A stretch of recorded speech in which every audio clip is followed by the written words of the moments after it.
எல்லோருக்கும் வணக்கம். நிறைய பேசியாச்சு நினைக்கிறேன். ரொம்ப முதல்ல பத்திரிகையாளர்களுக்கு ரொம்ப நன்றி. மீடியா மக்கள் எல்லாருமே என் மேலே ஒரு நம்பிக்கை வச்சுருந்தாங்க. எப்போவுமே நான் படம் எப்படி சொல்கிறது, என்னோடய ப்ரொடியூசர்ஸ் தான் முதல்ல காட்டுவேன். என்னுடைய எல்லா படங்களுக்குமே அப்படி ப்ரொடியூசர்கிட்ட காமிச்சதுக்கப்புறம் அவங்க பெரிய நம்பிக்கையோடு இருப்பாங்க. அதுக்கப்புறம் நான் பயப்படுறதும் ஒருத்தங்க ப்ரெஸ்ஸு. ஏன்னா ஒரு சமூகம் சார்ந்த படங்கள் எடுக்கும்போது பத்திரிகையாளர் சப்போர்ட் ரொம்ப முக்கியம். பத்திரிகையாளர்கள் திட்டி ஓடின படங்கள் இங்கே இருக்குது. பத்திரிகையாளர்கள் இதெல்லாம் படமானு கேட்டு மக்களுக்கு உண்டான படங்கள் இருக்குது. ஆனால் சமூகம் சார்ந்து ஒரு அந்த மாதிரி படங்கள் எடுக்கும்போது நமக்கு யோசிக்கிறது என்னென்னா, பத்திரிகையாளர்களும் அதை எடுத்துகிட்டு போகணும். ஏன்னா அவங்க அந்த நோக்கத்தை புரிஞ்சுக்கிட்டு அதை கொண்டு போனால் தான் அந்த படம் மக்கள்கிட்ட போய் முழுமையாக போய் சேரும் அப்படிங்கிற நம்பிக்கை எனக்கு எப்போவுமே உண்டு. அப்படி என்னோட ஒவ்வொரு படத்தையும் நான் பத்திரிகையாளர்கிட்ட ஷோ பண்ணும்போது வெளியே எக்ஸாம் எழுதின பையனாக தான் நின்றுருக்கேன். இன்றைக்கும் அந்த 5வது படம் 4 படம் கிட்டு கொடுத்ததுக்கப்புறம் இந்த 5வது படம் நான் நின்ற இரவு எனக்கு தெரியும், இந்த தவிப்பு எனக்கு தெரியும். ஏன்னா அந்த பத்திரிகையாளர்களுக்குள்ள என்னென்ன யோசனைகள் ஓடிட்டு இருக்குன்னு பயந்துகிட்டே இருந்தேன். ஆனால் இந்த ஷோ அந்த முடிஞ்சு வெளியே வரும்போது இங்கே கொடுத்த அதுதான் அந்த இரவு மறக்கவே முடியாது. அந்த வெற்றியே அந்த இரவு தான் ஒரு நாள் வச்சு தூங்கணும்னு நினைக்கிறேன், நல்லா தூங்கணும்னு நினைக்கிறேன். அந்த ஒரு நல்ல தூக்கத்தை கொடுத்தவங்க எல்லாத்துக்கும் ரொம்ப முதல்ல நன்றி சொல்லிக்கிறேன். நன்றி அன்பும். அப்புறம் எல்லா வெற்றிகளும் எல்லா ஃபங்க்ஷன்லையும் எல்லா ப்ரெஸ் மீட்லையும் சீரியஸாகவே நான் பேசிகிட்டு இருக்க மாதிரி எனக்கு தோணிகிட்டே இருக்குது. எப்படா சந்தோஷத்தை கொண்டாடுறதுன்னே தெரியல எனக்கு.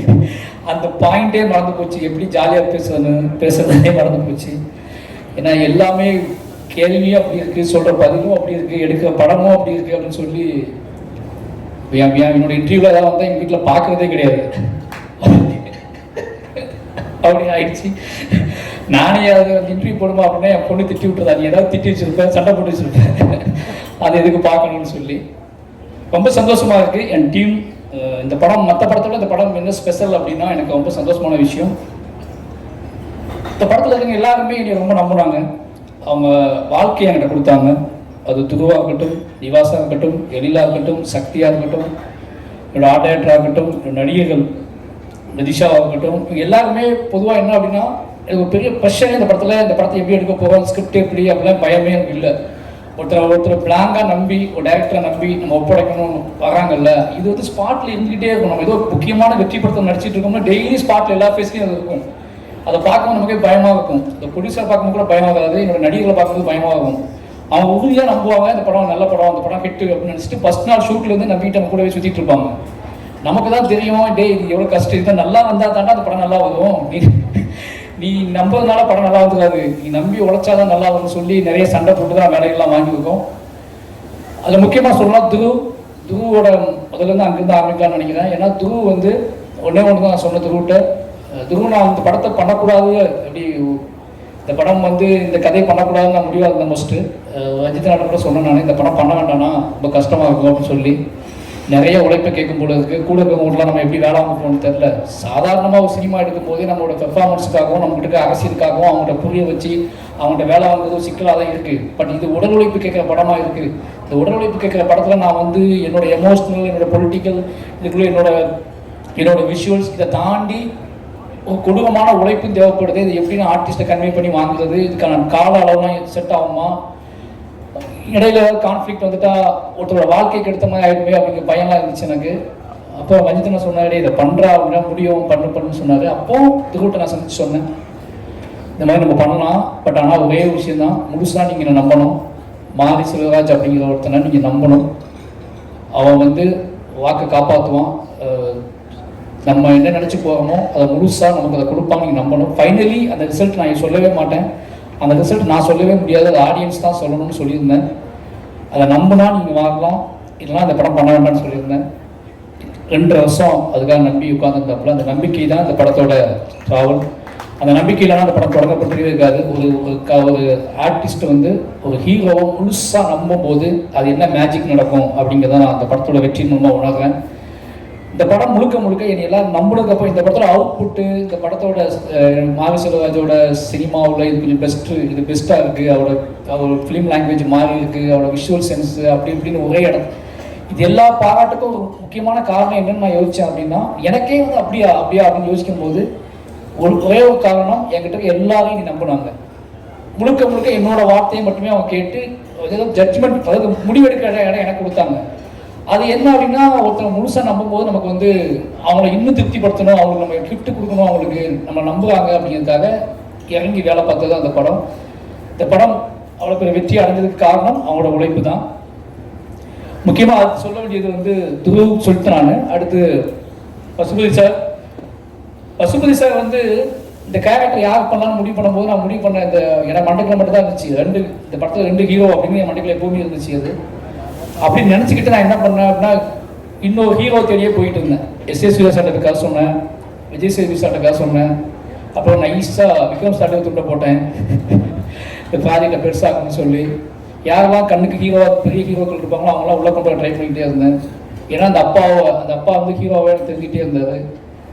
அதுக்கப்புறம் தான் யோசித்தேன், நான் வந்து நம்ம ஏன் வந்து ஒரு ஹீரோவை தேடிக்கிட்டே இருக்கோம், ஹீரோவை உருவாக்குற வாழ் தானே தேடணும் அப்படின்னு சொல்லி கன்ஃபியூஸ் ஆகிட்டே இருந்துச்சு எனக்கு. ஏன்னா சரியான ரெஸ்பான்ஸ் கிடைக்கல எனக்கு. அப்போ தான் நான் வந்து பசுபதி சார் முடிவு பண்ணேன். பசுபதி சார்கிட்ட போய் கதை சொல்ல ஆரம்பிச்சதுக்கப்புறம், பசுபதி சார் ஏன்னா இந்த கதையை சொல்லும் போது இந்த கதையை கேட்டு முடித்த உடனே நான் பண்ணுற மாதிரி சொல்கிறேன் இந்த பாயிண்டில் வந்து அதுக்கப்புறம் நீ நம்பினது, நீ ரெடி பண்ணது, என் ஸ்பாட்டுக்கு வந்தது. எனக்கு ஒரு பையன் வந்துகிட்டே இருந்துச்சுன்னா, பசுபதி சார் அமித் சார்க்கெலாம் நான் வந்து இப்போ ஃபஸ்ட் டைமாக ஒர்க் பண்ணுறேன் அப்படின்னால இவங்களாம் சீனியர் ஆர்டிஸ்ட்டு. சீனியர் ஆர்டிஸ்ட்டை வேலை பார்க்கும்போது நான் வந்து என்னோட ஸ்பாட்டில் வந்து எல்லாத்தையும் மறந்துடுவேன் மீன்ஸ் நான் என்ன வார்த்தைங்கிறதே மறந்துடுவேன். அப்போ அவங்க என்ன நினைப்பாங்க, நம்மளை தப்பாக நினைப்பாங்களா, என்ன இவன் ஓவா பண்ணுறான், இவ்வளோ வேலை பார்க்குறான், இப்படி பண்ணுறான் அப்படி பண்ணுறான் யோசிச்சுப்பாங்கன்னு பயந்துகிட்டே இருந்தேன். ஆனால் ஒரு கட்டத்துக்கு அப்புறம் தான் தெரிஞ்சு இவங்க எல்லாமே என்னோட உழைப்பை ரசிச்சிருக்காங்கன்னு சொல்லி, நான் உழைப்பை சைக்கோத்தனம்னு சொல்லி கிளம்பி போனவங்க நிறைய பேர் இருக்காங்க, என்னை விட்டு போனவங்க நிறைய பேர் இருக்காங்க. ஏன்னா உழைப்பு ஜெயிச்சாதான் அதுக்கு வேல்யூ, உழைப்பு தோத்துருச்சு அப்படின்னா அது சைக்கோன்றுவாங்க. என்னோட ஃபர்ஸ்ட் படத்துலேருந்து நடந்துகிட்டே இருக்கு எனக்கு. பட் என்னோட உழைப்பை வந்து முதல்ல ரசித்தவங்க என்னோட senior sir Ameer sir, Lal sir, Pasupathi sir, இவங்க 3 பேருமே அவ்வளோ சுதந்திரமாக என்னை பார்த்துக்கிட்டே இருந்தாங்க. நான் என்ன இழுப்பு இழுத்தாலும், நான் என்ன சொன்னாலும், இந்த லாஸ்ட் சீன் எடுத்துகிட்டு இருக்கும்போதெல்லாம் பசுபதி சார் காய்ச்சல் நினைக்கிறேன் சார், அந்த வயக்காட்டில் இறங்கி அந்த நல்ல சென்னையில் மழைக்காலம், அது மழை பெஞ்சிக்கிட்டே இருக்குது, இடையில எடுக்கும் நடுங்கிக்கிட்டே இருந்தார். நான் நிறைய டேக் போனேன், சார்ட்டை வந்து மாற்றி எடுத்தேன். அவர் அன்றைக்கி அது ஷூட் முடிச்சுட்டு நேராக ஹாஸ்பிட்டல் தான் போய் அட்மிட் ஆனார். சாரி சார், அன்றைக்கி நான் உங்களோட சாரியும் கேட்கல, ஒன்றும் கேட்கல, அது எனக்கு தெரியல, நீங்கள் முடிச்சே ஆகணும்னு சொல்லி பண்ணேன். நீங்கள் எனக்கு பொறுத்துக்கிட்டு அந்த ஃபுல்லாக பண்ணி கொடுத்தீங்க, ரொம்ப நன்றி. அமீர் சார் ராட்சசன் நினைப்பேன் நான் எப்போவுமே. அதில் நம்ம உழைக்கும் நடக்கணும்னு வந்து அவர்கிட்ட எடுத்துக்கிட்டது தான். நிறைய விஷயங்கள் அவரோட மேக்கிங்லாம் பார்த்துட்டு நான் வந்து யோசிப்பேன்.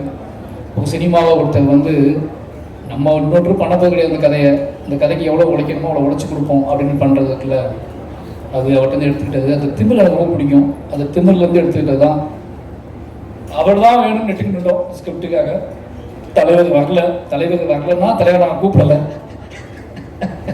அதித்தி சொல்லிச்சுல்ல, அதித்தி நிறைய சிக்கல்கள் இருந்துச்சு.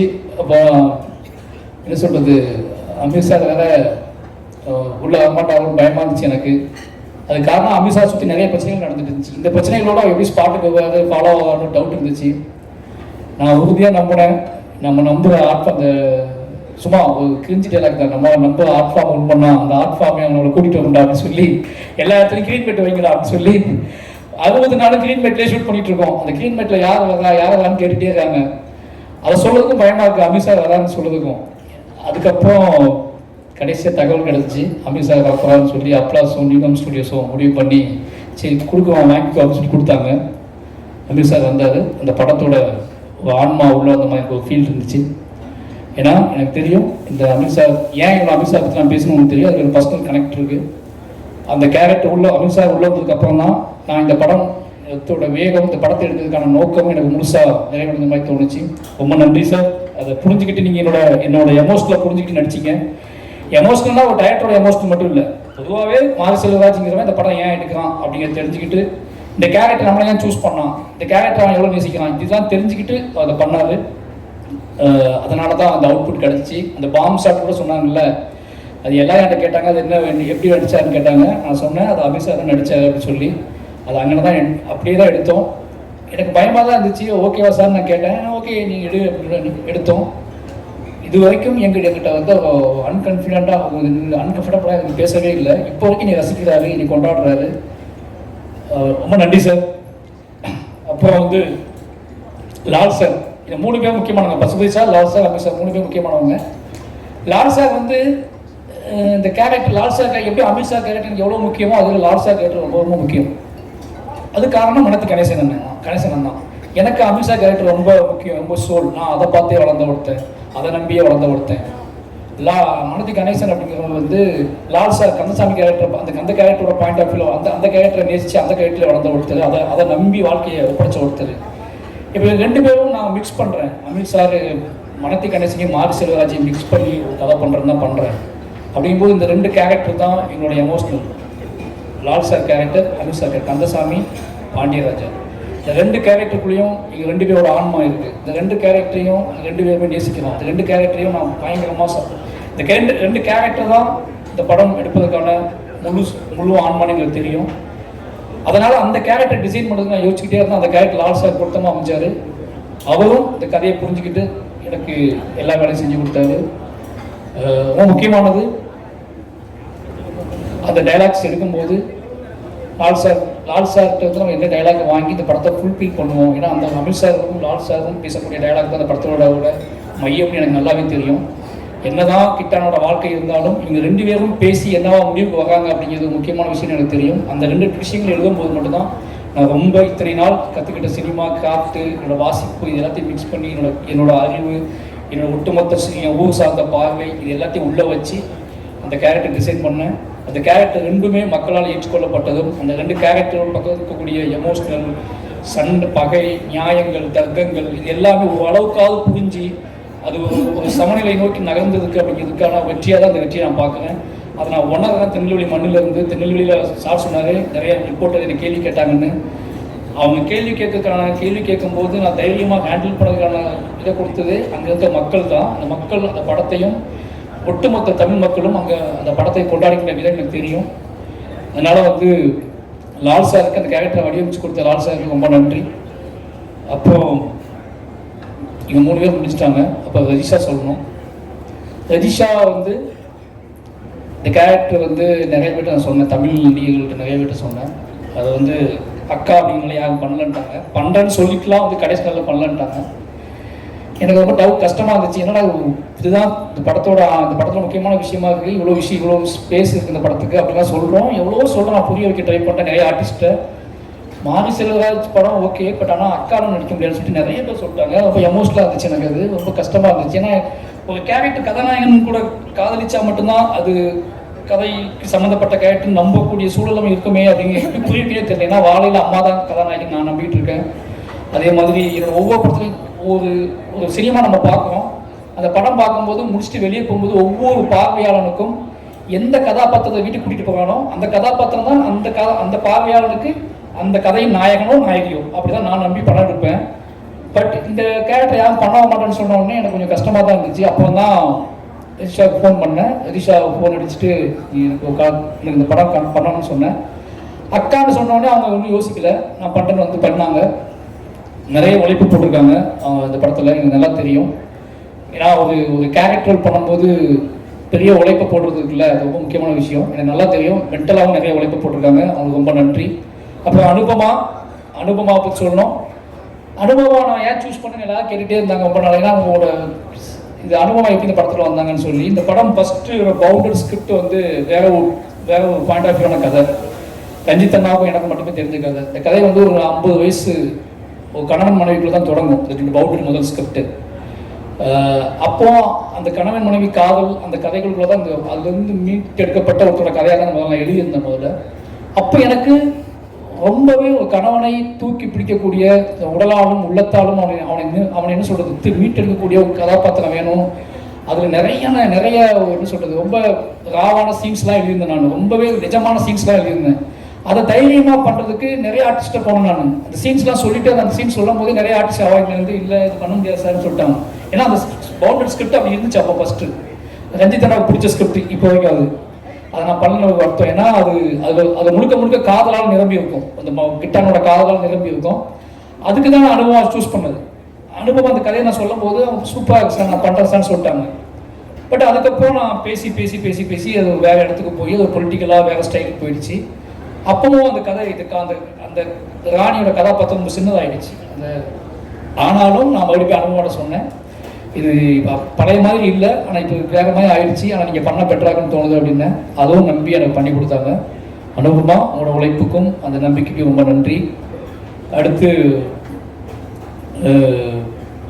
மதன் வந்து என்னோட கிட்டத்தட்ட என்னோட என்ன சொல்கிறது, மதன் எப்போ வேணாலும் கூப்பிட்டு எந்த கேரக்டர் வேணாலும் கூப்பிட்டு நடிக்க வைக்கலாம், அது எனக்கு நல்லா தெரியும். நான் வந்து யோசிக்கவே மாட்டேன், மதனை கூப்பிடுங்கன்னு சொல்லுவேன். மதன் வருவார், நடிப்பார், போயிடுவார். சின்ன சின்ன கேரக்டர் பண்ணியிருக்காரு, பெரிய கேரக்டர் பண்ணியிருக்காரு.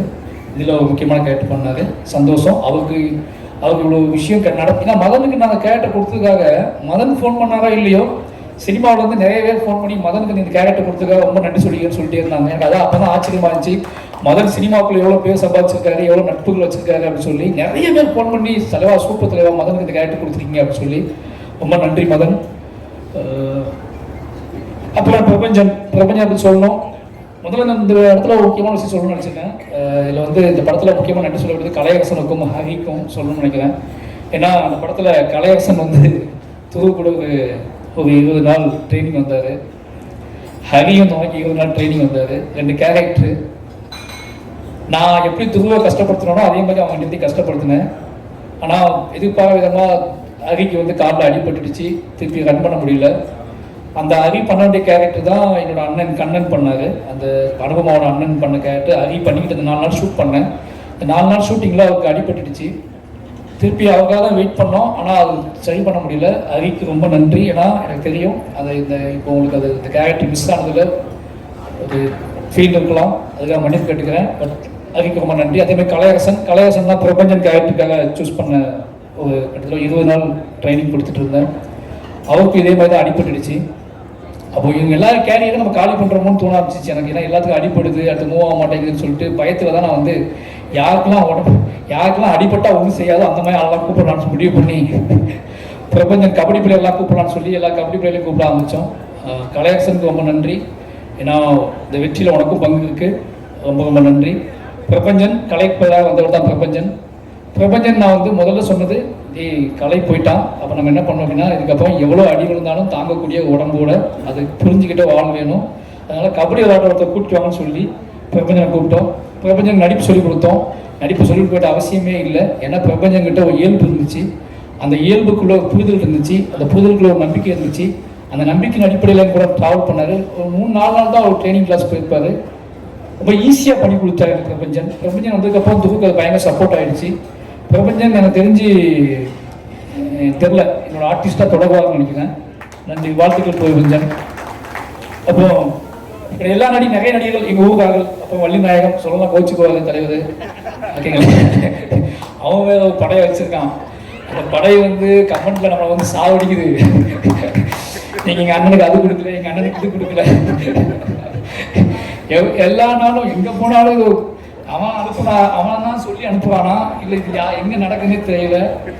ஆனா ரொம்ப என்ன சொல்றது, ரொம்ப மரியாதையான பையன் நின்றுக்குவான், இப்படி பாவமா நின்றுக்குவான். எனக்கு என்னோட பலம் சொல்லலாம், வள்ளி நாயகத்தை, கண்ணன் என் ஊர் மக்களை. ஏன் அப்படின்னா நான் படத்துக்கு போகும்போதே ஒருவேளை என் ஆர்டிஸ்ட்டுக்கு என்னோட டீமுக்கு ஏதாவது பிரச்சனை ஆயிடுச்சுன்னா அவங்க டக்குன்னு உள்ள கொண்டு வந்துடலான்னு சொல்லி எல்லாம் என்கிட்ட கேட்டாங்க. பழைய ஆர்டிஸ்டே உங்களுக்கு இருக்காங்களே, அவங்க நிறைய பேர் இருக்காங்கன்னு கேட்டாங்க. நான் பிளான் பண்ணிலாம் போக மாட்டேன், அவங்களாம் இருக்கவே கூடாது தான் போவேன். ஏதாவது சிக்கலாகிடும், அப்போ அவங்களே உள்ளே வந்துடுவாங்க. அப்படி தான் வள்ளிநாயகம் உள்ளே வந்தாப்புல. வள்ளிநாயகம் எப்படி அமித்ஷார்கிட்ட வந்து மாஸ்டர் நிறைய அவார்டுகள் வாங்கினாரோ அது மாதிரி வள்ளிநாயகம் என்கிட்ட வந்து அதை பஸ்ஸின் எடுக்கும்போது நிறைய அவார்டுகள் வாங்கினாரு. அந்த விருதுகளை தான் அவங்க கொண்டு வந்துருக்குன்னு நினைக்கிறேன். அது அவனுக்கு தெரியும். அப்போ அவனை புரிஞ்சுக்கிட்டான், அந்த கேரக்டர் வந்து ரொம்ப ஸ்ட்ராங்கான கேரக்டர் தெரிஞ்சிருச்சு. அப்போ நான் அவனோட உழைப்புக்காக தான் நிறைய ஷார்ட் எடுக்க ஆரம்பிச்சேன். அவனை ஃபர்ஸ்ட் அந்த கேரக்டர் அப்படியே போயிடும். அப்போ தான் படம் எடிட் பண்ணி பார்க்கும்போது தான் இவனோட முகம் தேவைப்பட்டுட்டே இருந்துச்சு. எல்லா நாளும் ஷூட்லேயும் அவனுக்கு க்ளோஸ்அப் எடுத்துக்கிட்டே இருப்பேன், சும்மா கூப்பிட்டு அந்த மாதிரி.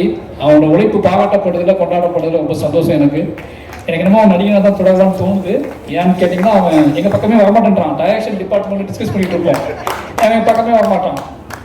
அதாவது என் கூடவே இருக்கணும், அஸ்டினேட் வேலை பார்ப்பாரு, ஆனால் நடிகனாக தொடருவார். இப்படி இதுதான் இப்போ அவனோட பிளானாக இருக்குது. வாழ்த்துக்கள். யாரும் சொன்னாங்க என்கிட்ட, அது தமிழ் டைரக்டர் தமிழ் இருக்காருல்ல, அவர் மிஸ் பண்ண படம்லாம் இவருக்கு போகும், இல்லது அவர் என்ன சொல்கிறது, அவர் சினிமா விட்டாருன்னா இவர் ஜெயிப்பார், இல்லை இவர் சினிமாவுக்கு போயிட்டாருன்னா அவர் ஜெயிப்பார், ஏதோ பேசிட்டு இருந்தாங்க என்கிட்ட. அப்படி ஒரு முகமாக அவன் கிடச்சிருக்கான் அப்படின்னு ரொம்ப சந்தோஷம். அப்புறம் கண்ணன் எங்கள் அண்ணன், அவனும் பெரிய உழைப்பை போட்டிருக்கான். அவனும் இந்த படத்தில் என்கிட்ட நிறைய அவார்டுகள் வாங்கியிருக்கான். ஏன்னா இவங்க நான் அவார்டு கொடுக்க முடிஞ்ச உடனே அவார்டு கொடுக்க முடிஞ்ச ஆட்கள் இவங்க தான். அது மட்டும் இல்லாமல் கபடி பிளேயர்ஸ் எங்கள் ஊருக்காரங்க எல்லாருமே இந்த அவங்க என்ன கபடி படமாக இருந்தாலும் சரி, அது என்ன சொல்கிறது காதல் படமாக இருந்தாலும் சரி, நம்மளை கூப்பிட்டா இப்படி தான் வேலை வாங்குவோன்னு அவங்களுக்கு தெரியும். அதே மாதிரி வேலை வாங்கினேன் எல்லாம் பண்ணி கொடுத்தாங்க. ஊர் மக்கள் அத்தனை பேருக்கும் இந்த லிஸ்ட்டு நிறைய இருக்குது, அது வேண்டாம்னு நினைக்கிறேன். தூத்துக்குடி மாவட்டத்தில் இருக்கிற, திருநெல்வேலி மாவட்டத்தில் இருக்கிற நிறைய கிராமங்கள்லேருந்து கபடி பசங்க வந்தாங்க. நிறைய பேர் நடித்தாங்க, நிறைய பேர் ராத்திரி பகலாக என் கூட ட்ராவல் ஆனாங்க. அத்தனை பேர்த்துக்குமே நன்றி. ஏன்னா இது அத்தனையும் செட் பண்ணது கணேசன் தான். இந்த படம் நடக்கிறதுக்கான காரணத்தில் நான் வந்து முழுசாக நம்புறது கணேசன் இருக்காருன்னு சொல்லி தான் கணேசனை வந்து முழுசாக அந்த பசங்களை செட் பண்ணி அவங்கள நம்பி அவங்களுக்கு கிரௌண்ட் செட் பண்ணி எல்லா வேலையும் பார்த்து கொடுத்து துருவு வந்து அவங்களோட உழைப்பையும் அவங்களோட முடிப்பையும் பார்த்து தான் துருவுக்கு ஒரு நம்பிக்கையே வந்துச்சு. இவ்வளோ சின்ன வயசில் இவ்வளோ பசங்க இவ்வளோ வேகமாக வேலை செய்கிறானுங்க, விடிய முழிக்கிறானுங்க, கபடி விளையாடுறாங்க, காலையில் சாதாரண டயட்டுக்கு சுற்றிட்டு இருக்கானுங்க, மறுபடியும் எடுபடி வேலையெல்லாம் பார்க்குறானுங்க, திருப்பி இப்போ கூப்பிட்டா ஸ்பாட்டில் போய் கபடி விளையாடுறானுங்க. இது எல்லாத்தையும் பார்த்து தான் துருவுக்கு உழைப்பினோட ஊசி தட்டி இவ்வளோ உழைப்பில் இவ்வளோ ஊசி இருக்கான்னு கண்டுபிடிச்சி அவன் பயங்கரமாக உழைக்க ஆரம்பித்தான். அந்த உழைப்போட வெற்றி தான் இந்த படத்துக்கோட மிகப்பெரிய பலமாக இருந்துச்சு. அந்த துருவுக்கு உழைப்போட ருசியை சொல்லிக் கொடுத்த எங்கள் ஊர் மக்களுக்கு எவ்வளோ நன்றி சொன்னான்னு பார்த்தாது. ஏன்னா நான் சொல்லிக் கொடுத்தது அவனுக்கு ஆக்டிங்கு, நான் சொல்லிக் கொடுத்தது அவனுக்கு வந்து என்ன சொல்கிறது, நான் சொல்லிக் கொடுத்த எல்லாமே சினிமாவை ஒரு சினிமாவுக்கு நீ தயாராகணும்னா அவனோட மனசை எப்படி அவனோட மனசை பக்குவப்படுத்தினேன். ஆனால் அதுக்கு ருசி நாக்கில் நான் தடவவே இல்லை. அதை தடவுனதுக்குள்ளே என் ஊருக்காரங்க தான் சுற்றி எல்லாரும் டெய்லி உட்காந்து அவங்க தடவி விட்டுட்டே இருந்தாங்க. அவங்க நாக்கை சொட்டாங்கி போட்டு என்னை வந்துக்கிட்டே இருப்பான், சார் நான் அது பண்ணுறேன் சார் இது பண்ணுறேன் சார்னு சொல்லி. அந்த அவனுக்கு பெரிய பலத்தை கொடுத்த திருநெல்வேலி தூத்துக்குடி மாவட்டத்தில் இருக்க எல்லா கிராமத்து எல்லா கபடி பிளேயருக்கும் நன்றி. அதுக்கப்புறம் ஸ்டேட் பிளேயர்ஸ், கபடி பிளேயர்ஸ், அந்த பிரபஞ்சன் டீமு, நிறைய நேஷ்னல் பிளேயர்ஸ், இவங்க எல்லாத்துக்குமே ரொம்ப நன்றி. இவங்க எல்லாருமே என்னைய தெரியாத நேஷ்னல் கபடி பிளேயர் கூட ஸ்பாட்டில் இவன் தான் டைரக்டர், இவன் வேலை பார்க்குறான், ஒரு டைப்பாக தான் அலையான்னு சொல்லி என்னை நம்பி வெயிலில் கிரவுண்டில் விளாண்டு எனக்கு சப்போர்ட் பண்ணி கொடுத்தேன். அவங்களாம் மேட்டில் ஆடுறவங்க, அவங்க வந்து வெறும் தரையில் விளையாண்டு பெரிய சப்போர்ட் பண்ணி கொடுத்தாங்க. எல்லாத்துக்குமே நன்றி. இந்த படத்தோட வெற்றியில் உங்கள் கண்ணுக்கு தெரியாத, உங்கள் கண்ணுக்கு தென்படாத எத்தனையோ பேர் இருக்காங்க. அவங்க அத்தனை பேர் உழைப்பு சொல்லி மாறாது. ஏன்னா எல்லாரும் சொல்கிறோம், நீங்கள் உங்களுக்கு துருவோட உழைப்பு தெரியும், என்னோட உழைப்பு தெரியும், எங்கள் டீமோட உழைப்பு தெரியும். ஆனால் இது அத்தனையும் தாண்டி பெரிய உழைப்பை போட்டது கண்ணுக்கு தெரியாத நிறைய இளைஞர்கள் தான். நிறைய பேர் வேலை செஞ்சுருக்காங்க, ராத்திரி பகலாக வேலை செஞ்சுருக்காங்க. அவங்க அத்தனை பேர்த்துக்கும் எங்களோட டீம் சார்பாகவும் அஜித் அண்ணன் சார்பாகவும் ஈரன் ஃபிலிம்ஸ் சார்பாகவும் நன்றி சொல்லிக்கிறேன். மொத்தமாக நன்றி சொல்லிட்டு நினைக்கிறேன். அப்போ அனிதா நிறைய பேர் நடிச்சிருக்காங்க. இவங்க எல்லாருமே அழகப்பமார் சார் வந்து எப்படி சொல்கிறது, தம்பி ஒரு மெசேஜ் அனுப்புவார் தம்பின்னு சொல்லி, சார் வாங்க சார் ஷூட்டிங் ஸ்பாட் வாங்க சார், அவ்வளோதான். அப்படி தான் அந்த கேரக்டர் ஸ்டார்ட் ஆகும். இனி ரொம்ப நம்பக்கூடிய வாழ். அவங்க இந்த படத்தில் முக்கியமான கேரக்டர் பண்ணி கொடுத்து நல்லா பண்ணி கொடுத்தாரு. அழகப்பமார் சாருக்கு நன்றி. இன்னொரு டீம் சொல்லி ஆகணும் இந்த இடத்துல. நடிகர்கள் எல்லாரும் சொல்லிட்டு நினைக்கிறேன், யாராவது மிஸ் பண்ணி தான் மன்னிச்சுக்கோங்க. சாண்டி மாஸ்டரா நடிகர் மிஸ்டர் யாராவது? சாண்டி மாஸ்டர் இந்த படத்தில் சொல்லுது ப்ரொமோஷன் மட்டும் கபடி டான்ஸ் எடுத்தோம், அதை போட்டு வளைச்சி ஆட வச்சாரு. அவன் கபடியே பரவாயில்ல இதுக்கு அப்படின்னு சென்ஸுக்கு போயிட்டான். ஏன்னா ஷூட்டிங் முடிஞ்சுன்னு சொன்னால் ப்ரொமோஷன் ஷூட்டிங் தான் நாங்கள் அதிகமாக பண்ணோம். ஆனால் அந்த பாட்டெலாம் அந்த விஷுவல்ஸ் எல்லாம் ஒர்க் அவுட் ஆகிருக்கு, ஆடியன்ஸுக்கு பிடிச்சிருக்கு அப்படின்னு சந்தோஷம். சாண்டி மாஸ்டருக்கு ரொம்ப நன்றி. ஏன்னா அவங்க ரொம்ப நம்புவார், அந்த விஷுவல்ஸ் கொண்டு வந்தார், ரொம்ப நன்றி. கடைசி என்னோட டீம் நிவாஸ் பிரசன்னா, வெள்ளை ஓனாய். ஃபர்ஸ்ட் நாள் ஷூட்டிங் ஸ்பாட்டுக்கு வந்திருந்தாப்புல தலைவர் என்னை பார்க்க திருநெல்வேலிக்கு.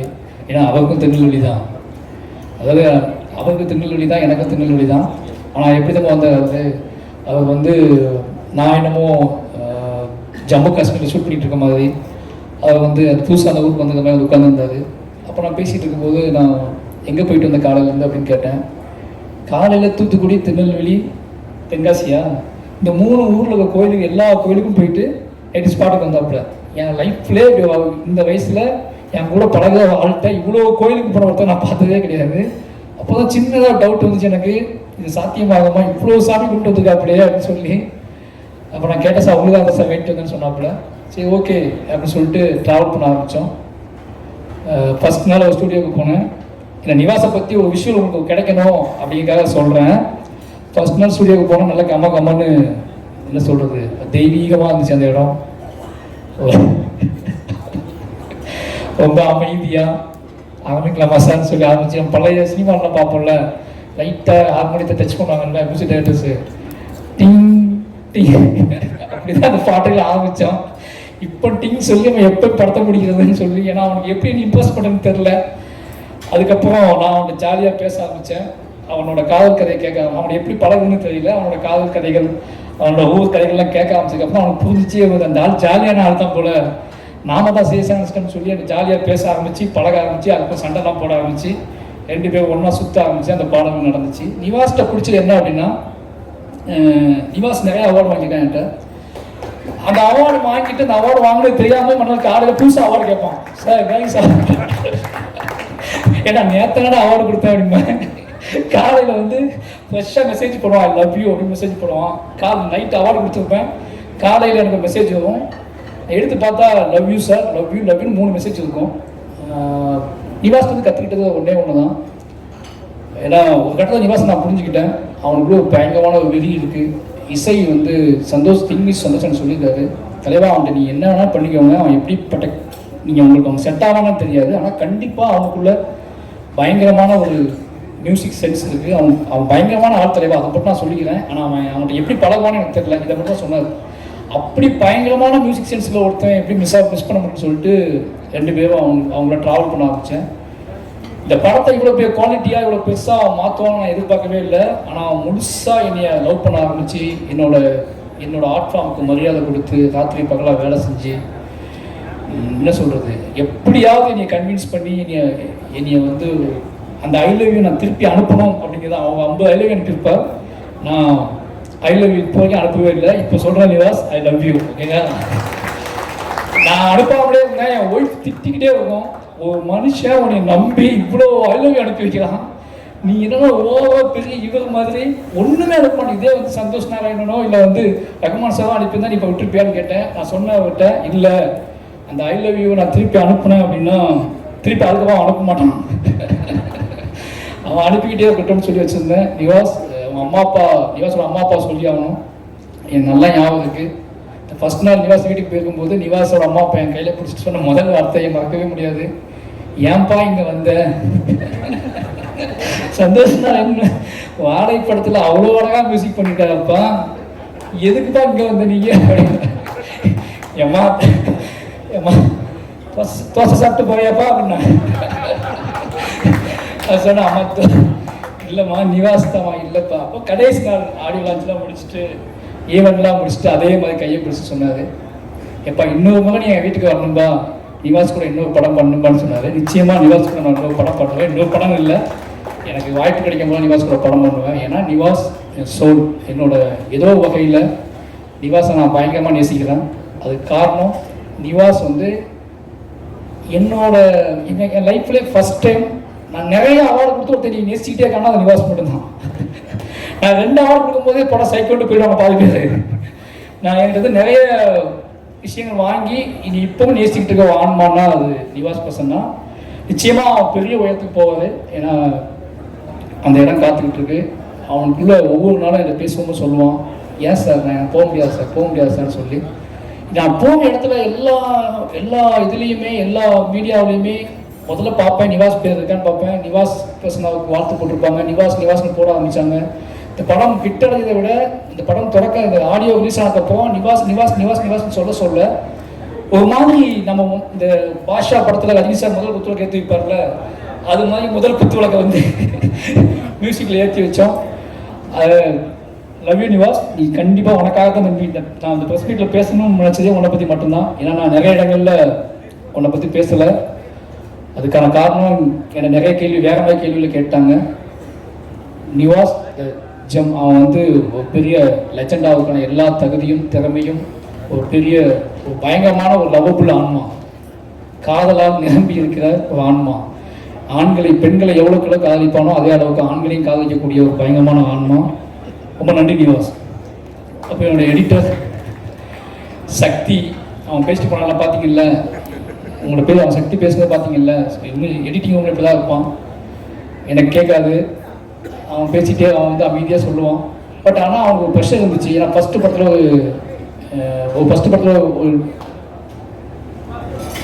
ஃபஸ்ட்டு படத்துலேயே வந்து ஒரு ஸ்போர்ட்ஸ் ட்ராமா ஹேண்டில் பண்ணுறது எடிட்டருக்கு ரொம்ப கஷ்டம், எனக்கு நல்லா தெரியும். நான் எந்த நம்பிக்கையில் அவன்கிட்ட போனேன்னு எனக்கு இப்போ வரைக்கும் தெரியல.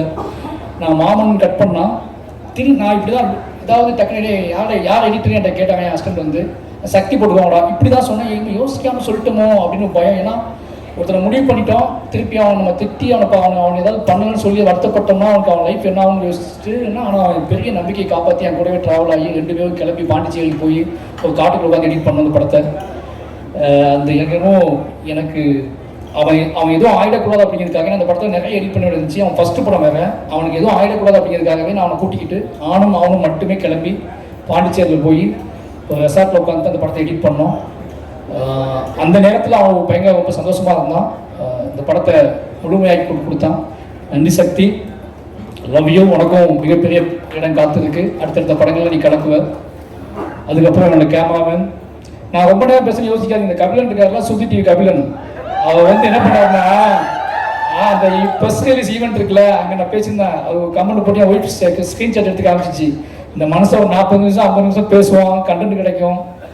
ஆனால் யாரோ சொல்லி அனுப்பியிருக்காங்க, ரஞ்சிதனா தான் சொல்லி அனுப்புறாங்க, கம்மியாக பேசிட்டு வாடா அப்படின்னு சொல்லி அனுப்புறாங்க எங்கள் நிகழ்ச்சியில். அதனால் இப்போ எல்லாத்தையும் சொல்லுமேன்னு சொல்கிறேன். எழில் வந்து என்னோட 15 வருஷமாக என்னை நேசிக்கிற ஒரு பையன், தம்பி. நான் பிளாக்ல எழுதிட்டு இருக்கும்போது என்னோட எழுத்து படிச்சுட்டு அவன் இன்ஸ்டியூட்டில் படிச்சுட்டு இருந்தான். இன்னைக்கு கிளம்பி பார்க்க வந்தான். எனக்கு ஆச்சரியமாக இப்போ வரைக்கும் எனக்கு எப்படா ஒருத்தன் 15-16 வருஷத்துக்கு முன்னாடியே எழுத்தை படிச்சுட்டு அவன் கேமராமேன் படிச்சுட்டு அவன் கேமரா படிச்சுட்டு இருக்கான், அசிஸ்டன்ட் டைரக்டர். அப்போவே நீ தேடி ஆஃபீஸ்க்கு வந்து அண்ணன்னு கூப்பிட்டு என் கூட ட்ராவல் ஆகி வீட்டுக்கு கூட்டி போய் சாப்பாடு போட்டு என்னை பார்த்துக்கிட்ட ஒருத்தன், என்னை நேசித்த ஒருத்தன். திருப்பி அவனோட நம்மளை லவ் பண்ணி நம்ம நேசித்த ஒருத்தர் நம்மளை வந்து வேலை பார்க்கறது இருக்குல்ல, அது பெரிய விஷயம். இந்த படத்தோட விஷுவல்ஸ் வந்து என் லைஃப்லேயே இந்த 5 படம் எடுத்திருக்கேன். இந்த 5 படத்தில் நான் டிஐக்கு போகாமலேயே என் அவுட் வெளியே போன முதல் படம் பைசன் தான். ஒரு நாள் கூட நான் டிஐ போய் பார்த்ததில்லை. அதுக்கான போதுக்கான சோர்ஸ் எனக்கு கிடைக்கல, டைம் கிடைக்கல, எனக்கு நிறைய வேலை பார்க்க வேண்டியிருந்துச்சு. அதுக்கான அந்த டயத்தப்போ நிவாஸ் பசங்க எடுத்துக்கிட்டாரு. ஆனால் ஏன்னா நான் என்கிட்ட கேட்கலாம், நீங்கள் பார்க்கவே இல்லை அவுட் கொடுக்கட்டுமான்னு கேட்கலாம், நீ கொடுத்துடா உன்னை நம்புறேன்டா அப்படின்னு சொல்லிட்டேன். ஆனால் பயந்துட்டே நம்ம ஃபர்ஸ்ட் டைம் நம்ம லெத்தாஜிக் ஆகிட்டோமா, நம்ம அவுட் நம்ம பார்க்காமலே வெளியே போகுது, ஓகேவான்னு நைட்லாம் தூக்கமே இல்லை. பட் படம் முடிஞ்சு வெளியே வந்த உடனே விஷுவல் ஃபர்ஸ்ட் நாள் நான் போய் பார்க்கும்போது எனக்கு அவ்வளோ என்ன சொல்கிறது, ஒருத்தர் நம்ம நேசிச்சா அந்த ப்ராடக்ட் அந்த விஷயம் எப்படி வரும்ங்கிறது எழில் உதாரணமாக காமிச்சான். லவ் யூ எழில். என்னோட நான் எடுத்த இடத்தையே தான் திருப்பி எடுக்கிறேன், அது எனக்கு நல்லா தெரியும். புளியங்குளத்துக்கும் மணத்துக்கு ரொம்ப தூரம் கிடையாது, புளியங்குளத்துக்கும் மணத்துக்கு ரொம்ப தூரம் கிடையாது, எல்லாம் ஜஸ்ட் 20 கிலோமீட்டர்ஸ் தான். அந்த 20 கிலோமீட்டர்ஸ்க்குள்ள என்னோட விஷுவல்ஸை சேஞ்ச் பண்ணணும். அந்த 20 கிலோமீட்டர்ஸ்க்குள்ள என்னோட விஷுவல்ஸோட பிரமாண்டத்தை நான் காட்டணும். அதே வயல், அதே வாய்க்கா, அதே ஆறு, அதே குளம், அதே பறவை, அதே கோழி, அதே ஆடு மாடு எல்லாம் அங்கே தான் இருக்குது. ஆனால் அதை நம்ம எப்படி புதுசாக காட்ட போகணும்னு பேசி பேசி பேசி பேசி பண்ணோம். அதுக்கான இது கிடச்சுன்னு நினைக்கிறேன். சூப்பர் எழில், ரொம்ப ரொம்ப நன்றி, லவ் யூ. அப்புறம் குமார் ஆர்ட் டைரக்டர் வரல, என்னோட 3வது படம் பண்ணியிருக்காரு.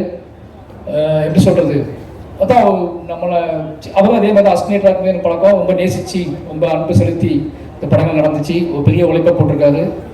2 பேரும் அவரும் நானும் நிறைய, அவர் எனக்கு அவார்டு கொடுத்தாரு, நான் அவருக்கு அவார்டு கொடுத்தேன். நிறைய நடந்துச்சு. அந்த வெற்றியின் மூலமாக இந்த வெற்றியை அவருக்கும் முக்கியமான பங்கு உண்டு. லவ் யூ குமார்னு. அதுக்கப்புறம் இந்த படத்தில் நான் ஃபஸ்ட்டு சொல்ல வேண்டியது என்னோட காஸ்டியூம் டிசைனர். காஸ்டியூம் ஏகன் வந்து நான் ஃபஸ்ட்டு 5வது படத்தை தான் காஸ்டியூம் டிசைனரோட ஒரு படத்துக்கு போயிருக்கேன். இது வரைக்கும் எந்த படத்துக்கும் காஸ்டியூம் டிசைனர் இருப்பாங்க, அப்புறம் போயிடுவாங்க. எனக்கு காஸ்டியூம் டிசைனர் தேவைப்பட்ட மாதிரியே தோணலை. அப்புறம் ரஞ்சித் அண்ணன், ராம் சார்லாம் சொல்லுவாங்க, நீ என்னடா காஸ்டியூம் டிசைனராக வச்சுக்கூடா கூட அப்படிம்பாங்க. சரி, இந்த படத்தை காஸ்டியூம் டிசைனர் வச்சுக்கலாம்னு முடிவு பண்ணி தான் போனோம். எனக்கு நான் ஷூட் பண்ணும்போதே கண்டுபிடிச்சிட்டேன், ஒரு காஸ்டியூம் டிசைனர் ஒரு படத்துக்கு எவ்வளோ முக்கியமான, நம்ம எவ்வளோ தப்பு பண்ணியிருக்கோம் அந்த 4 படத்தில். நம்ம இஷ்டத்துக்கு ட்ரெஸ் எடுத்து கொடுக்குறது, இஷ்டத்துக்கு பேண்ட் எடுத்து கொடுக்குறதுன்னு கொடுத்து நம்ம தப்பு பண்ணியிருக்கோம் அப்படின்னு புரிய வச்சார் ஏகன். அவரோட உழைப்பு இந்த படத்தில் முக்கியமான விஷயம். அவரோட கலர் சென்ஸே மாற்றினார். ஏன்னா அது ஒருவேளை கர்ணனோட லொக்கேஷன் தான் மனத்தியோட லொக்கேஷன், ஆனால் அதை மாற்றினதில் எழிலுக்கு எவ்வளோ பங்கு இருக்கோ அதே முக்கிய பங்கு ஏகனுக்கு இருக்குன்னு நினைக்கிறேன். ரொம்ப நன்றி ஏகன். அப்போ என்னோட மேக்கப் ஆர்டிஸ்ட்டு எல்லாருக்கும் ரொம்ப நன்றி. அப்போ அண்ணன் ராஜா அண்ணன் வந்தோடனே சொன்னார், நான் ஒரு நாள் கூட லீவ் பண்ண மாட்டேன், நீங்கள் கவனமாக வச்சுக்கோங்க அப்படின்னாரு. அதே மாதிரி லீவ் பண்ணாமலே ஃபுல்லாக முடிச்சு கொடுத்தாரு.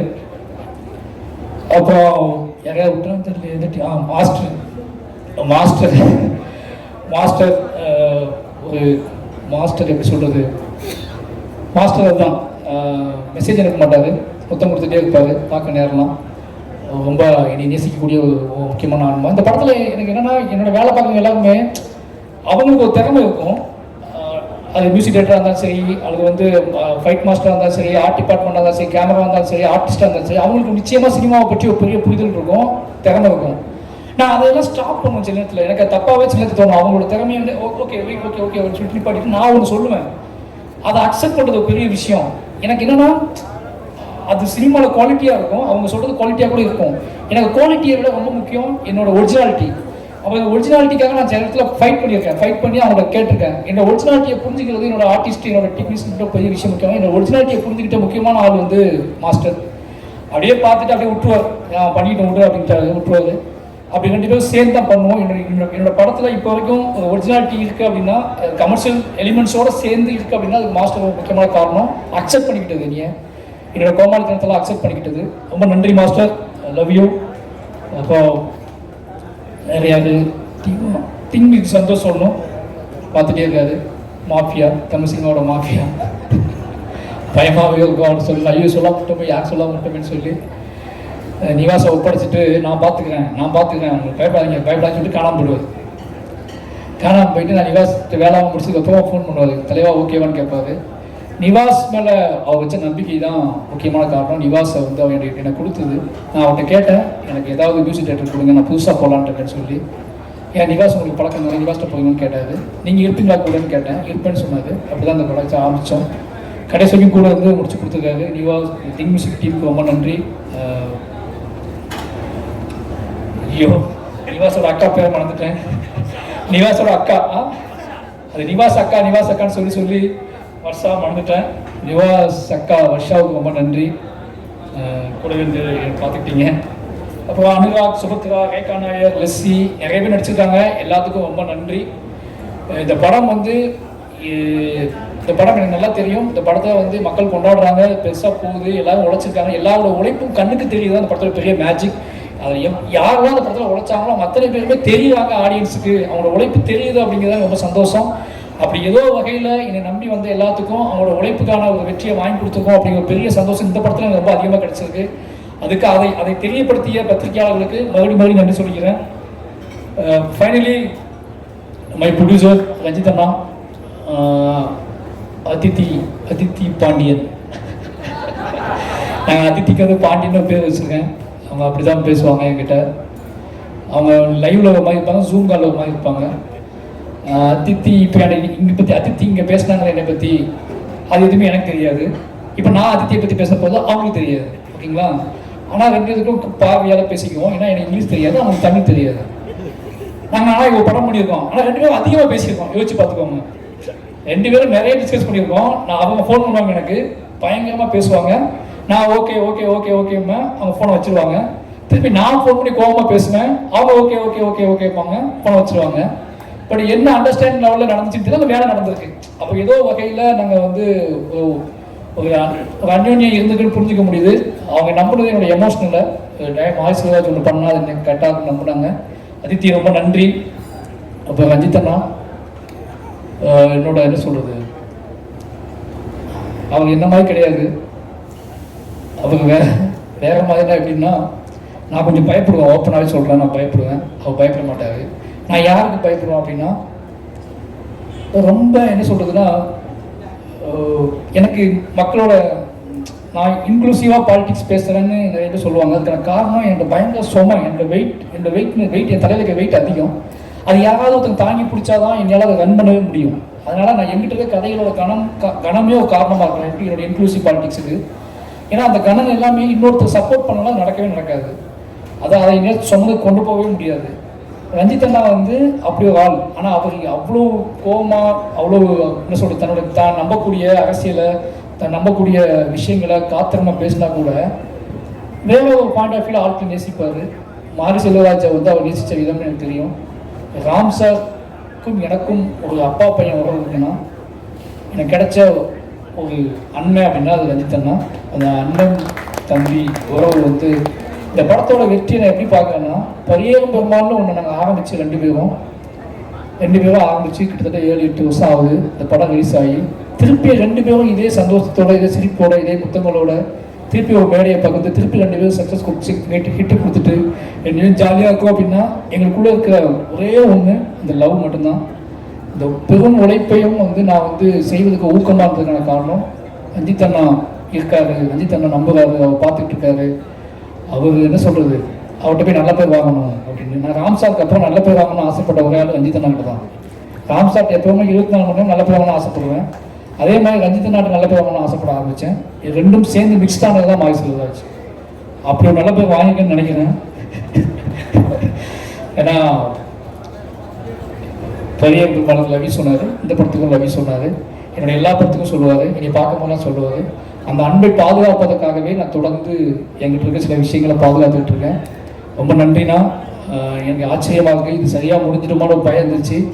நம்ம பெரிய பெருமாளுக்கு அப்புறம் 2 பேரும் ஒன்றா சேர்றோம். இது இது நீளத்துக்கும் உங்களுக்கும் எனக்கும் இல்லை நம்மளை பார்த்துக்கிட்டு இருக்க எல்லாத்துக்கும் இது முக்கியமான படமாகவும் நம்மளோட ஆகச்சிறந்த படமாகவும் இது இருக்கும்னு ஆசைப்பட்டேன். அது ஒவ்வொரு நாளும் பெரிய பயத்தை கொடுத்துச்சு, பதட்டத்தை கொடுத்துச்சு. எப்படி பெரிய இப்போ திருவுக்கு முன்னாடி விக்ரம் சார் அப்படிங்கிற ஒன்று வைக்கிறாங்கல்ல, அதே மாதிரி எனக்கு முன்னாடி எப்போவுமே ரஞ்சித் அண்ணா, ராம் சார் இருந்துகிட்டே இருக்கும். இவன் நம்பிக்கை நம்ம காப்பாற்றுவோமா, இவன் நம்பிக்கை நம்ம காப்பாற்றுவோமான்னு சொல்லி.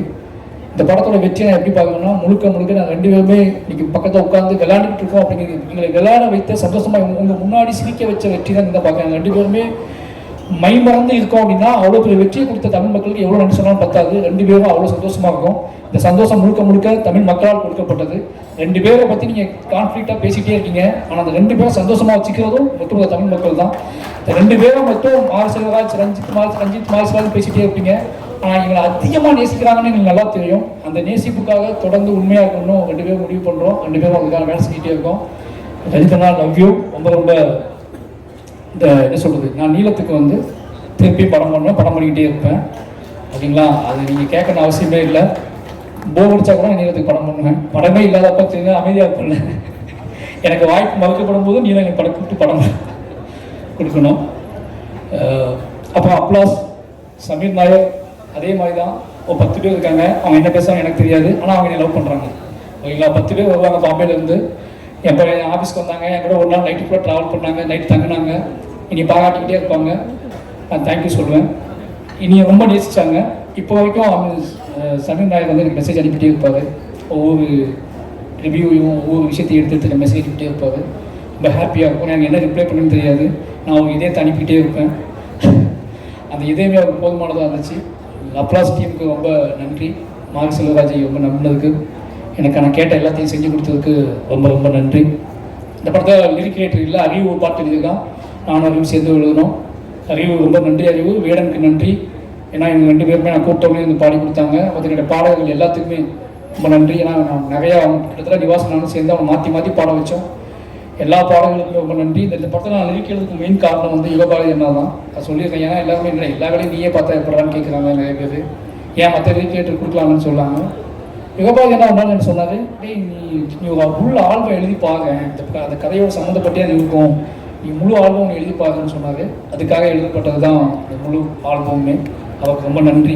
இந்த பாடல் சிறப்பாக வந்ததுக்கு காரணம் யுகபாரதி ஒரு காரணம். யுகபாரதி நான் உங்களுக்கு மிஸ் பண்ணுறேன். ரொம்ப நன்றி. கடைசியாக பைசன் காலமாடன் இவ்வளோ நேரம் என்னோட டீமை பற்றி நான் பேசுனதை நீங்கள் பொறுமையாக கேட்டது ரொம்ப நன்றி. நான் யாராவது மிஸ் பண்ணியிருந்தால் மன்னிக்கணும்.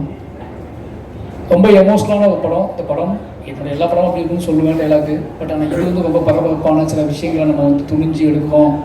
சில விஷயங்கள் இது எப்படி புரிந்து கொள்ளப்படும் அப்படின்னு நிறைய மனசுக்குள்ளே நிறைய கணக்குகள் போட்டு நிறைய பிளான் பண்ணி திட்டமிட்டு அந்த திட்டத்துக்குள்ளே ஒரு எமோஷனல் வச்சு எடுக்கப்பட்ட படம் தான் பைசன் காலமாடன். மனத்தி கணேசன் அப்படிங்கிற ஒருத்தரை அவரும் நானும் சேர்ந்து பலமாக விவாதித்து அவங்க நம்பினார். அந்த நம்பிக்கையை காப்பாற்றணும் எடுத்த படம். இன்றைக்கி அந்த படத்தோட ரிசல்ட் பார்க்கும்போது, இந்த படத்தோட ரிசல்ட்டை தாண்டி எனக்கு வர மெசேஜ், என்னை தேடி பேசுகிறவங்க, என்னை ஃபோன் பண்ணி பேசுகிறவங்க, தென் சவுத் தமிழ்நாட்டில் கூடிய இளைஞர்களுக்கு இருக்கக்கூடிய இந்த படத்துக்கான ஆதரவு, இது எல்லாத்தையும் பார்க்கும்போது ஏதோ நம்ம இவ்வளோ நாள் கற்றுக்கிட்ட விஷயத்தை வச்சு ஒரு நல்ல விஷயம் பண்ணியிருக்கோம் அப்படிங்கிற பெரிய நம்பிக்கை கொடுத்துருக்கு. இந்த நம்பிக்கை கொடுத்ததுக்கான காரணம் இந்த மக்கள் இந்த படத்தை ஏற்றுக்கொண்டது தான். நிறைய எங்கிட்ட பிள்ளைகள் இருந்திருக்கு, நிறைய விஷயங்கள் இருந்திருக்கு, நான் நிறைய முகன்பட்டிருக்கேன், நிறைய விஷயங்கள். ஆனால் இது எல்லாமே என்னோட ஆர்ட் ஃபார்ம் ஸ்ட்ராங் ஆகணும் அப்படின்னு தான் நான் பண்ணியிருக்கேன். அப்படி யாராவது வருத்தப்பட்டிருந்தா, யாரையாவது வந்து ஹர்ட் பண்ணியிருந்தா, இந்த படத்தில் வேலை செய்யும்போது யாரையாவது ஹர்ட் பண்ணியிருந்தா அவங்களுக்கு மன்னிப்பு கேட்டுக்குவேன். ஏன்னா எனக்கு அந்த 80 நாள், இந்த 80-90 நாள் நினைக்கிறேன். இந்த 90 நாளில் நான் என்ன வந்து எனக்கே தெரியாது. அது முழுக்க நான் ஆர்ட் ஃபார்மில் தான் இருந்துட்டேன். சினிமாக்குள்ள இருந்திருக்கேன். அதை நான் மாற்றிக்க முயற்சி பண்ணுவேன். என்னோடய சினிமாவை அது என்னமோ தெரியல எனக்கு. அது நடக்கும்போது நான் அந்த சினிமாவை முழுசாக நான் தோற்றணும் அப்படிங்கிற தோற்றக்கூடாது அப்படிங்கிற பயத்திலே நான் நிறைய வேலை செஞ்சுக்கிட்டே இருக்கேன். அது எனக்கு ஏன் என்னை விட்டு போக மாட்டேங்குன்னு தெரியல. அதனாலேயே கொஞ்சம் அதிகப்படியான வேலைகளை செய்கிறேன். கொஞ்சம் அதிகப்படியான ஆட்கள்கிட்ட உழைப்பை வாங்க ட்ரை பண்ணுறேன். கொஞ்சம் அதிகப்படியான நேரத்தை அவங்கள்ட்ட எடுத்துக்கிறேன். நான் எப்படி இருக்கணும் அதே மாதிரி அவங்களும் இந்த படத்தில் அப்படி இருக்கணும்னு நினைக்கிறேன். இது சரியாக தப்பான்னு எனக்கு தெரியல. ஆனால் என்கிட்ட இருக்க எல்லாத்தையுமே நான் எப்படி இருக்க இந்த படத்துக்காக அதே மாதிரி நீங்களும் இருக்கணும்னு எதிர்பார்க்குறேன். அது நிறைய இடத்துல முரணம் இருக்குது, நிறைய இடத்துல பிரச்சனைகளை உருவாக்கியிருக்கு. ஆனால் ஃபைனலி அந்த படத்தோட ரிசல்ட் அவங்களுக்கானது தான். அவங்க அதை நம்பி அதை உழைச்சிருக்காங்க. அப்படி நான் முரண்பட்ட, நான் வருத்தப்பட்ட, இல்லை என்ன சொல்கிறது, என் மீது வருத்தப்பட்ட நிறைய பேருக்கு நான் நன்றி சொல்லிக்கிறேன். இந்த படம் மட்டுமே காரணம். இந்த படத்தை தாண்டி நான் எந்த வகையிலையும் யாரையுமே பகையாக நினச்சதில்லை, எதுவும் கிடையாது. பைசன் ஃபைனலி ரொம்ப ஒரு நல்ல அனுபவத்தை எனக்கு கொடுத்துருக்கு, ஒரு நம்பிக்கையை கொடுத்துருக்கு. நான் தொடர்ந்து வேலை செய்வதற்கான ஒரு பெரிய பலத்தை கொடுத்துருக்கு. இந்த படத்தை பாராட்டி படத்தை கொண்டாடிட்டு இருக்கிற அத்தனை இளைஞர்களுக்கும், அத்தனை மக்களுக்கும், யாருனே தெரியாத மக்களுக்கும் நன்றி சொல்லிக்கிறேன்.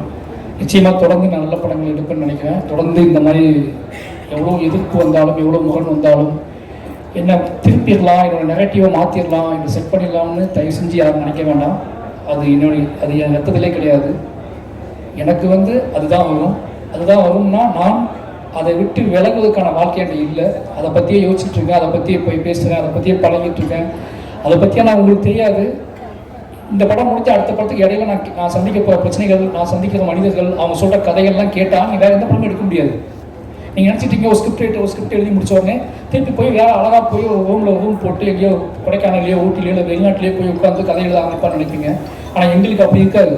எங்களுக்கு எப்படி இருக்கும்னா, ஒரு படத்துக்கும் இன்னொரு படத்துக்கும் இடையில நாங்கள் இருப்போம்ல, இடையில இந்த தமிழ் சமூகம் எப்படி இருக்குது, இந்த இந்திய சமூகம் எப்படி இருக்குது, இடையில சந்திக்கிற மனிதர்கள் என்ன சொல்கிறாங்க, அவங்க என்ன பேசுகிறாங்க, அவங்க நம்மளை என்ன எதிர்பார்க்குறாங்க, அவங்க எவ்வளோ அழுறாங்க, எவ்வளோ கண்ணீர் செஞ்சுறாங்க, என்ன கேள்வியில் கேட்காங்க. என் சட்டையை பிடிச்சி கேட்டவங்க நிறைய பேர் எத்தனை எப்பலாம் நீ படம் பண்ணுவேன், இதை என் கதை நீ எப்போ சொல்லுவோம், உன் கதை எப்போ சொல்லுவேன்னு சொல்லி சட்டையை பிடிச்சி கேட்டால் நிறைய பேர் எனக்கு தெரியும் எனக்கு. ஏன்னா அவ்வளோ கதைகள் இருக்காங்க. திருப்பி நீங்கள் வந்து மறுபடியும் என்கிட்ட வந்து அந்த நெகட்டிவ் செட் பண்ண ட்ரை பண்ணாதீங்க. நான் வந்து ரொம்ப நிலையானமாக இருக்க விரும்புகிறேன். என்னோட நிலையான தன்மையை யாராலையும் மாற்ற முடியாதுன்னு நினைக்கிறேன். உங்களோட வேண்டுகோளாகவே வச்சுக்கிறேன். திருப்பி இந்த கேள்வி நீங்கள் என்ன கேட்பீங்க அப்படின்னா நான் அதுக்கு மௌனம் தான் பதிலாக சொல்லணும்னு நினைக்கிறேன். இனிமேல் இந்த மாதிரி கேள்வி நான் எதிர்கொள்ள மாட்டேன்னு நினைக்கிறேன். பத்திரிகையாளர் ஒரு வேண்டுகோளாக சொல்கிறேன், ஏன் இந்த மாதிரி படம் எடுக்கிறீங்க கேள்வியை இனிமேல் என்னை தவிர்த்துருங்க. அது என்னை ரொம்ப பாதிக்குது. மறுபடியும் சொல்கிறேன், எமோஷனாக சொல்கிறேன். என்னை மட்டும் பாதிக்குது, என்னோட வேலையை பாதிக்குது, என்னோட நெரேட்டிவை பாதிக்குது, என்னோட சிந்தனையை பாதிக்குது. நான் உங்களை நேசிக்கிறேன், உங்களை அன்பு செலுத்துகிறேன். நான் உங்களை திருப்பி அதே மாதிரி கேள்வி கேட்க முடியும். அந்த கேள்வியை கேட்கக்கூடாது, உங்களுக்கு எனக்கு முகம் வந்துடலாம்னு நினைக்கிறேன். ஏன்னா நான் கூடி வாழ ஆசைப்படக்கூடிய வாழ தான் இருக்கேன். நான் திருப்பி அந்த கேள்வியை நீங்கள் திருப்பி என்னை கேட்டீங்க அப்படின்னா நான் இன்னும் அதிகமாக வேலை செய்வேன். ஆனால் உங்களை அவாய்ட் பண்ண ட்ரை பண்ணணும்னு நினைக்கிறேன். ஏன்னா எக்காரணத்தை கொண்டும் என்னோட கலையவோ, என்னோட ஆர்ட் ஃபார்மையோ, என்னோட அரசியலையோ யாராவது கொடுங்க ட்ரை பண்ணாங்கன்னா நான் மூர்க்கமாக ஃபைட் பண்ணுவேன். அந்த மூர்க்கத்தை வந்து நிச்சயமாக சொல்கிறேன், என்னோட ஆர்டிஸ்ட்டுக்கே தெரியும், என்னோட வேலை பார்த்தவங்களுக்கு தெரியும். அந்த மூர்க்கம் நானே எதிர்பார்க்காத மூர்க்கம் அது. நான் அப்படி போகலான்னு ரொம்ப நம்புவேன். நீங்கள் எல்லாரும் நேசிக்கணும் தெரியும். அதனால் தயவு செஞ்சு இந்த கேள்விகளை நீங்கள் அவாய்ட் பண்ணிடுங்க. நான் மாரி செல்வராஜ் படம்னா அது இருக்கும். மாரி செல்வராஜ் அதற்காக கிளம்பி வந்தவன் தான். மாரி செல்வராஜ் எடுக்கிறது சாதி படமான்னு கேட்டால் அது உங்கள் மொழி. என்னோட மொழி மாரி செல்வராஜ் எடுப்பது சாதிய எதிர்ப்பு படம். அந்த எதிர்ப்பு படத்தை நான் தொடர்ந்து எடுத்துகிட்டே இருப்பேன். நான் வந்து இதை வந்து திருமணிலேயே சொல்லலை, இங்கே வந்து சொல்கிறேன், எமோஷனலாக சொல்கிறேன். நான் எப்போவுமே என்னோட ஆர்ட் ஃபார்ம் நம்புவேன். நான் அரசியல்வாதி கிடையாது, நான் வந்து கட்டுரையாளர் கிடையாது, நான் வந்து ஆய்வாளர் கிடையாது. நான் என் வாழ்க்கையை பணையமாக வச்சு படம் எடுத்துகிட்டு இருக்க ஒருத்தன். என் வாழ்க்கையை கலையாக மாற்றிக்கிட்டு இருக்கேன். என்னோடய கலைக்கு ஒரு வெறி இருக்குது, என்னோடய கலைக்கு ஒரு ஆற்றாமை இருக்குது, என் கலைக்கு ஒரு கண்ணீர் இருக்குது, என் கலைக்கு சில கேள்விகள் இருக்குது, என் கலைக்கு ஒரு பயங்கரமான காதல் இருக்குது, சமூகத்தை பற்றி ஒரு காதல் இருக்குது. இது எல்லாத்தையும் ஒன்றா சேர்த்து நான் உங்களுக்கு கொடுக்க ட்ரை பண்ணிக்கிட்டே இருக்கேன். ஒரு 250 படம் வருது வருஷத்துக்கு, 300 படங்கள் வருது. உங்களுக்கு கொண்டாட்டம், உங்களை குதூகலப்படுத்தக்கூடிய படங்கள் எவ்வளோ வருது. ஒருத்தனை விட்டுருங்கண்ணே, அவனை ஏன் போட்டு அவனையும் திருப்பி அந்த கூட்டத்தில் போய் ட்ரை பண்ணுறீங்க? நீ விட்டுருங்க. நான் வந்து உங்களுக்கு பார்க்க பிடிக்கணும்னு பரவாயில்ல, தயவு செஞ்சு நான் உருவாக்கி கஷ்டப்பட்டு கற்றுக்கிட்ட என்னோட இவ்வளோ வாழ்வியல் அனுபவத்தை நீங்கள் நெகட்டிவ் நீங்கள் முடிவு செய்ய முயற்சி பண்ணாதீங்க. மற்றபடி இதெல்லாம் பண்ணால் கூட ஏதோ வகையில் நீங்கள் என்னை ஏற்றுக்கொண்டீர்கள் அப்படிங்கிற பெரிய ஒரு பொறுப்பும் நம்பிக்கையும் எனக்கு இருக்குது. அந்த நம்பிக்கையின் அடிப்படையில் மறுபடி இந்த தமிழ் சமூகத்துக்கு முன்னாடி மார்க் செல்வராஜியாக நான் என் நன்றியை சொல்லிக்கொண்டே இருப்பேன். நான் அந்த பாடலை பாடிக்கொண்டே இருப்பேன். கடைசியாக என்னோடய அசிஸ்டன்ட் டீம், என்னோடய கேம் அசிஸ்டன்ட் டீம், என்னோடய ஒட்டுமொத்த டீம் என்னை பயங்கரமாக உழைச்சிருக்கானுங்க. அவங்க எப்போவுமே உங்களுக்கு தெரியும் இந்த மாதிரி ஆளுக்கூட வேலை பார்க்கறது கஷ்டம்னு சொல்லி, ஆனால் அவங்க நம்பி வேலை பார்த்துருக்காங்க. அவங்க எல்லாத்துக்குமே ரொம்ப நன்றி. இந்த வெற்றி வந்து எவ்வளோ சிரித்து என்னென்ன பண்ணாலும் ரொம்ப எமோஷ்னலான வெற்றி. எனக்கு நல்லா தெரியும், நானும் இதுவும் எப்படி இருக்குன்னு எனக்கு தெரியும். ஏன்னா இது சாத்தியமான எல்லாம் கண்மணி தான் எப்படின்னா, அந்த முதல் நாள் அவனுக்கு நான் ட்ரைனிங் கொடுக்கும்போது அதை உணர்ந்தேன். இப்படி ஆரம்பிக்கிறோமே, ஏன்னா அப்படி தான் வந்து அங்கேருந்து வரும்போது இப்படி ஆரம்பிக்கிறோமே, இவங்க எப்படி மாற்ற போவோம், இது எப்படி நடக்க போகுது, இது சாத்தியமா அப்படி பயத்தில் நாங்கள் இருந்தோம். 2 பேர்த்துக்குள்ளே இருந்த ஒரு வெறி தான் இந்த கதையை பண்ணியே ஆகணுங்கிற வெறி எனக்கு இருந்துச்சு. சினிமாவை நம்ம யாருன்னு காட்டியே அவங்க வெறி அவனுக்கு இருந்துச்சு. இந்த 2 பேரோட வெறி தான் இந்த படத்தை இத்தனை தூரம் இத்தனை உழைப்பை தூக்கி கொண்டு வந்து சேர்க்கறதுக்கு முக்கியமான காரணமாக இருந்துச்சு. எங்களோட உழைப்புங்கிறது நான் உழைப்பின் மூலமாகவே வெற்றி பெற வேண்டும்னு ஆசைப்படக்கூடிய ஆளாக நாங்கள் இருக்கோம். எங்கள் உழைப்பின் பாதையை மாற்ற முயற்சிக்காதீர்கள். உங்கள் அனைவருக்கும் மறுபடியும் நன்றி. பைசன் ஏற்றுக்கொண்ட அத்தனை மக்களுக்கும் ரொம்ப நன்றி. என்னோட டீமுக்கு ரொம்ப நன்றி. கடைசியாக என்னோடய குடும்பத்துக்கு, என்னோடய குடும்பம் வந்து சொல்லி ஆகணும். நான் பதட்டமான ஒரு வாழ்க்கையிலேயே இருக்கிற மாதிரியான ஒரு தோற்றத்தை அவங்களுக்கு கொடுத்துக்கிட்டே இருக்கேன். ஒரு சினிமா இயக்குனர் வெற்றி பெற்றதுக்கப்புறம் அது எவ்வளோ பெரிய கொண்டாட்டமாக இருக்கும், அந்த கொண்டாட்டம் எப்படிப்பட்டதாக இருக்கும் அப்படின்னு அவங்க பார்த்துருப்பாங்க, கேள்விப்பட்டிருப்பாங்க. அப்படி கொண்டாட்டத்தையும் நான் அவங்களுக்கு கொடுக்கல. ஏன்னா ஃபோன் வந்தால் பயப்படுவாங்க, நான் யார்ட்டையாவது பேசினா பயப்படுவாங்க. அதுக்கான காரணம் என்னென்னா, ஏதோ ஒரு வகையில் நான் டிஸ்டர்பாகவே இருக்குன்னு நினைப்பாங்க. ஆனால் அவங்கள்ட்ட சொல்லிக்கிறேன், நான் ரொம்ப நிறைவாகவே இருக்கேன். என் மனசில் கடைசி சொல்கிறது, நீங்கள் எல்லாத்தையும் பேசிட்டேன்னு நினைக்கிறேன். இனிமேல் அவங்க தொந்தரவு பண்ண மாட்டாங்க அப்படின்னு நான் சொல்லிக்கிறேன். அப்போ இன்னொரு முக்கியமான ஒரு விஷயம் நான் வந்து ஏதோ இன்டர்வியூ சொல்லும் போது நடந்துச்சு சொன்னாங்க. அது நான் ஏதோ தப்பாக சொல்கிறேன்னு சொல்லி, கதாநாயகிகள் கருப்பாக இருக்க கதாநாயகிகளை ஏன் சூஸ் பண்ண மாட்டேங்க யாரோ என்று கேட்டாங்க. நான் சொல்கிறேன், இது வரைக்கும் எந்த ஆர்டிஸ்ட்டுமே வந்து அவங்க எந்த கலரில் இருக்காங்க, எவ்வளோ அழகாக இருக்காங்க, நான் எந்த ஆர்டிஸ்ட்டையும் பார்த்ததில்லை. நாங்கள் எல்லாருமே வந்து எப்படி சொல்கிறதுன்னா, நாங்கள் எல்லாருமே வந்து யார் இதுக்கு முழுசாக உழைப்ப போடுவாங்களோ, யார் நம்ம நம்புவாங்களோ அவங்க தான் நான் வேலை செஞ்சுக்கிட்டே இருக்கேன். அவங்களுக்காக தான் வேலை செஞ்சுக்கிட்டே இருக்கேன். இது ஒருவேளை அப்படி நிகழாமல் இருக்குன்னா அதை நிகழ்த்துவதற்கு நாங்கள் ஆசைப்படுறோம். அதை அப்படியான ஒரு சினிமாக்குள்ள அப்படியான சாத்தியக்கூறுகள் வரணும்னா அது எங்கள் மூலமாக தான் வரணும்னு நீங்கள் ஆசைப்பட்டீங்கன்னா அதுவும் நடக்கும். அதை நாங்கள் செய்வோம்னு நினைக்கிறேன். அப்படியாப்பட்ட படமே நான் எடுப்பேன். அது ஒருவேளை ஏன்னா உங்களுக்கு நல்லாவே தெரியும், சினிமா வந்து காம்ப்ரமைஸில் ஒரு இடத்துல இருக்குது. ஏன்னா முதலாளிகள் இருக்காங்க, பட்ஜெட் இருக்குது, பணம் இருக்குது, ஆடியன்ஸோட மனநிலை இருக்குது. இதுக்குள்ளே தான் எங்களோட தேவையை நாங்கள் பூர்த்தி பண்ணிக்கிட்டு இருக்கோம். அப்படியாப்பட்ட அந்த காம்ப்ரமைஸ்க்குள்ளே எங்களுக்கு இருக்காது. அதை இப்போ இல்லைன்னு சொல்லலை. அந்த காம்ப்ரமைஸை எப்படி சொல்கிறேன்னு தெரியாமல் நானும் பல மொழிகளை சொல்கிறேன், பல பேசுகிறேன். திருப்பி அந்த கேள்வி எல்லா விஷயத்தையும் எங்ககிட்ட கேட்குறீங்களா, நீங்கள் எந்த கேள்விக்கு எந்த பதில் சொல்லணும்னு எனக்கு தெரியல. தயவு செஞ்சு சொல்கிறேன், அப்படி அந்த கேள்வி தப்பாக புரிஞ்சுக்கப்பட்டுச்சுன்னா மன்னிப்பு கேட்டுக்கிறேன். அதில் எந்த பிரச்சனையும் கிடையாது. ஆனால் ஒருவேளை நீங்கள் அதை விரும்புறீங்க அப்படின்னா, அப்படியான ஒரு சினிமா உங்களுக்கு வேணும் அப்படின்னா, அந்த சினிமாவை எடுப்பதற்காக மாரி செல்வராஜும் பா ரஞ்சித்தும் எல்லாருமே அதை முயற்சி பண்ணிகிட்டே இருப்போம். ஏன்னா மக்கள் விரும்பக்கூடிய, மக்கள் சின்ன ஏன்னா எங்ககிட்ட கேள்வி எல்லாமே பிரதான கேள்விகள் கிடையாது. எங்ககிட்ட கேட்கக்கூடிய கேள்விகள் எல்லாமே என்ன கேள்வி கேட்பாங்க, உள்ளுக்குள்ள இருந்து ஒற்றை கேள்விகளா, உதவியோட கேள்விகளா இருக்கும். அந்த உதவியோட கேள்விக்கு நீங்கள் படம், அந்த உதவியோட கேள்வியை நீங்கள் மதிக்கிறது இருக்குல்ல, அதில் ஒரு கலைஞரோட பயங்கரமான ஒரு திமிர்த்தனம் இருக்குது. நாங்கள் உதவியோட கேள்வியை மதிக்கக்கூடிய டைரக்டராக ஆர்டிஸ்டாக இருக்குன்னு ஆசைப்படுறோம். அந்த கேள்விகளை நான் மதிப்போம். அதை ரஞ்சித்தனும் நான் நிகழ்த்தி காட்டணும்னு நினைக்கிறேன். நிச்சயமாக அதில் ஏதாவது புண்பட்டு இருந்தால் மன்னிப்பு கேட்டுக்கிறேன். மற்றபடி எங்கள் கலை மக்களுக்கானது. அதை மக்களுக்காகவே கொண்டு வந்து சேர்ப்போம். அது எவ்வளோ விஷயம் இருந்தாலும் மக்களை நம்புவோம். நன்றி, வணக்கம்.